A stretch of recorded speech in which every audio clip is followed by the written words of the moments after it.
I've always enjoyed late-night walks. There's something about the stillness that makes everything feel simpler. But lately, the quiet hasn't been comforting. It's been suffocating. I'm a welder by trade. Been doing it for over 40 years now. Live alone on a big farm, just me and my dog, Bosley. The house is too large for one person, but I never had the heart to downsize after my wife Maria passed away. My kids moved out years ago, and ever since cancer took her, it's just been me and Bosley. One night after a long day in the shop, I decided to go for a walk. My property is pretty big, so just a single loop is usually enough to satisfy my craving. The air was cool and Bosley trotted along beside me. I've walked that loop hundreds of times, but as I was heading back toward the house, something caught my eye. I glanced up at the second-story window, the one that looks out from the bedroom Maria and I used to share. For a split second, I thought I saw something move. I stopped dead in my tracks, staring up at that window. There was no reason anyone should be in there. I hadn't stepped foot in that room in years. I couldn't bring myself to. My pulse pounded, in my ears. Had someone broken in? My grief had made me many things, but I wasn't about to be a victim. I rushed inside, my heart hammering, and ran upstairs. The room was empty, just like I had left it. I searched every inch, closets, under the bed, behind the door. Nothing, but the feeling lingered, the weight of unseen eyes pressing against my back. I stood there for a while, feeling foolish. Maybe it had just been my imagination. Maybe it had been nothing at all. That night, Bosley woke me up with a low, guttural growl. He never barks unless something's there. I sat up listening. Then I heard it, creaking from upstairs. Slow, deliberate. Not the house settling, not the wind. Footsteps directly above me. Maria's room. I grabbed the flashlight off my nightstand. I considered the hunting rifle downstairs, but decided against it. If someone was up there, I wanted to see them with my own eyes. My hands were steady as I climbed the stairs. I pushed the door open. Nothing, but the air was different, stale, thick with something I couldn't name. My skin crawled, and an unfamiliar sensation coiled in my stomach. I wasn't alone. The next night, I woke up to the kitchen lights on. I know I turned them off before bed. I don't leave lights on. Someone was in my house. I called the police. They searched the house from top to bottom and found nothing. They were nice about it, told me to call if I needed them, but I could see it in their eyes. They didn't believe me. The worst came 2 nights later. I couldn't sleep. I was on edge, convinced I was hearing things. I decided to check Maria's room again. Maybe somehow it would put my mind at ease. I pushed open the door. I froze. Maria's clothes I had packed away after her death, were scattered across the floor. Dresses, blouses, shoes. A cruel, impossible mess. My stomach lurched. Then, I saw her. A woman stood in the doorway. She was too short to be Maria, too shadowed to see clearly. But she was there, standing completely still, watching me. My breath hitched in my throat. I wanted to scream, to demand answers, but instead I lunged. She bolted down the stairs, her movements jerky, unnatural. I tore after her, but by the time I reached the front door, she was gone. Bosley and I searched the property, but there was no trace of her. I didn't sleep that night, or for many nights after. Every creak, every whisper of wind made my skin crawl. I kept my rifle by my bed. I debated calling my brother, but I wasn't raised to need help. I could handle this. I had to. Then one night, as I sat in my living room, I saw her again, standing in the yard, watching me through the window. My blood ran cold. She was just a silhouette in the moonlight, unnatural, unmoving. My grip tightened around my rifle. I ran outside, Bosley snarling at my heels. She didn't move. I fired a warning shot into the air. Finally, she turned and ran. She disappeared into the darkness, leaving nothing but silence behind. But I know she's still out there, watching, waiting. I don't know how long I can live like this. The weight of unseen eyes presses against me every night. My hands twitch toward the rifle more often than not. And God help me, I have a feeling this isn't over. I'll send an update if anything happens. If I'm still here, I found myself impatiently staring into space, wondering what was taking so long. That's when I noticed something odd. A beat-up Volkswagen with dark-tinted windows parked at the far corner of the McDonald's lot. Given that the place was drive-through only at this hour, it didn't make sense. Maybe someone was just eating in their car, but something about it felt off. I got my food and drove off, not ready to go home but unsure where to eat. The scenic lookout at the nearby nature preserve came to mind, a nostalgic hangout spot from high school. The lot was empty when I arrived, but just as I was about to kill the engine, headlights appeared. My stomach dropped. It was the same Volkswagen. The unease crept in. Had they followed me? I sat still, watching. No music, no movement, just silence. Maybe I was being paranoid. I FaceTimed my friend Sebastian, convincing him to meet me there. He'd be there in 10. Still, I kept my eyes on that car. It didn't move. Until just as we started up the path to the lookout, I glanced back. The doors swung open simultaneously. 4 guys stepped out, exchanging eerie, silent glances.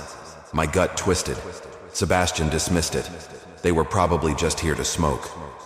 I wasn't so sure. At the top, the city view momentarily calmed me, until laughter and voices neared. 3 guys approached, blunt in hand.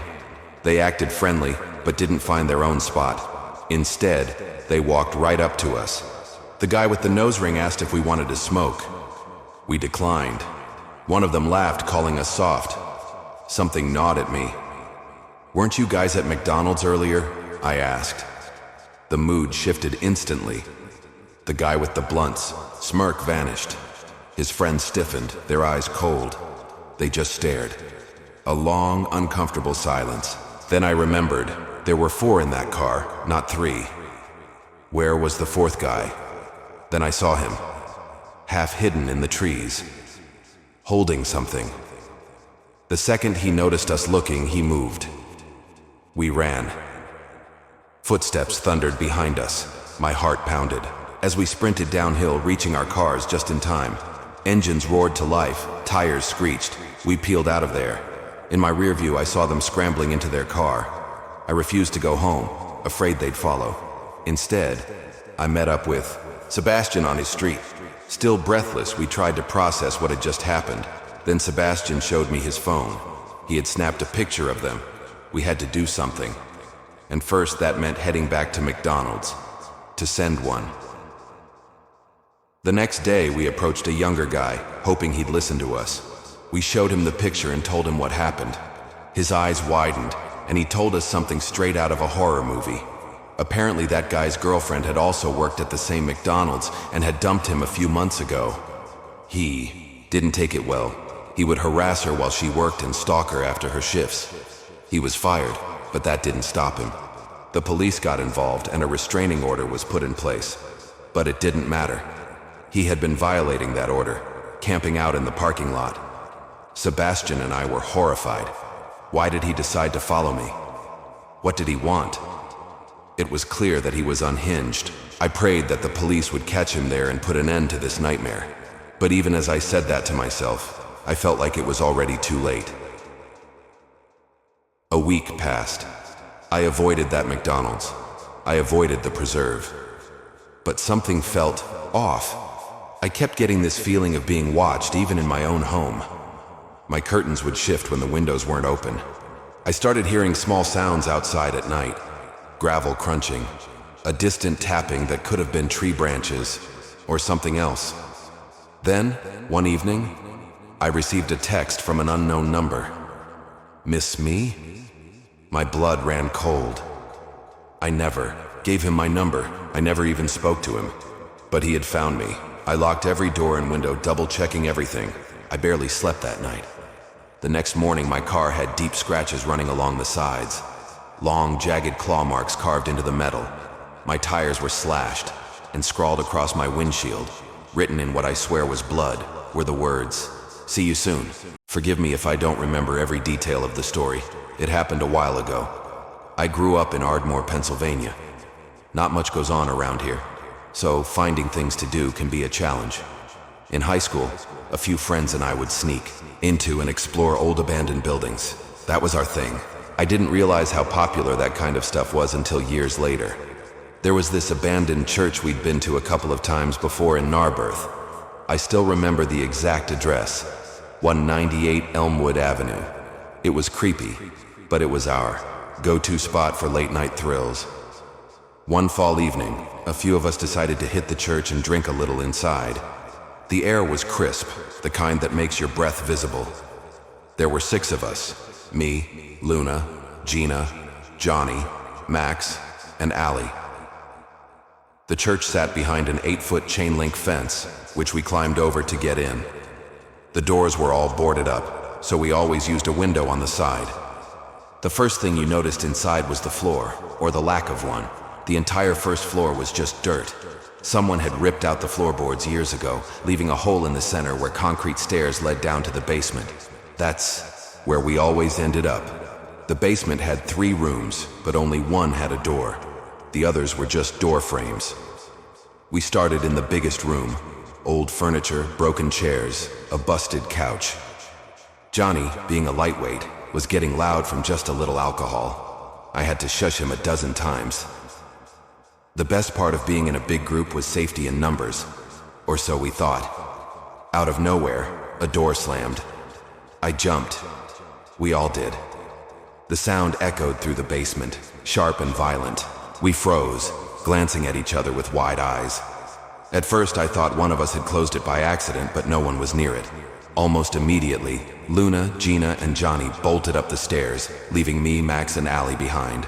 We were the fearless ones, or the dumb ones. My heart pounded, but I refused to let the wind freak me out. Max and Allie had the same mindset. Curiosity or stupidity. We decided to investigate. After standing in silence for a few minutes, we crept over to open the door that had slammed shut. Behind it was a small room. The first thing I saw was a dresser. The mirror on top was cracked, and red stains were smeared across the surface. At first I thought it was old paint, but as I got closer, I realized something terrifying. It wasn't dry. It still glistened, fresh and sticky. My stomach churned. Then, I saw the picture. It was an old black and white photo of a woman in a wedding dress. She was smiling, but something was wrong with the image. Her eyes, they were black voids, deep and endless. As I stared at it, a sudden sharp whisper filled my ear. Just one word: stay. I spun around, but no one was there. That's when we heard another noise. This time it wasn't a door. It came from the room we had just been in. It was the sound of footsteps, slow, deliberate. Max and Allie had enough. I wasn't about to argue. We grabbed our stuff and ran. As we climbed the fence and hit the pavement, I turned back, just once. In the window we had crawled through, there was a figure.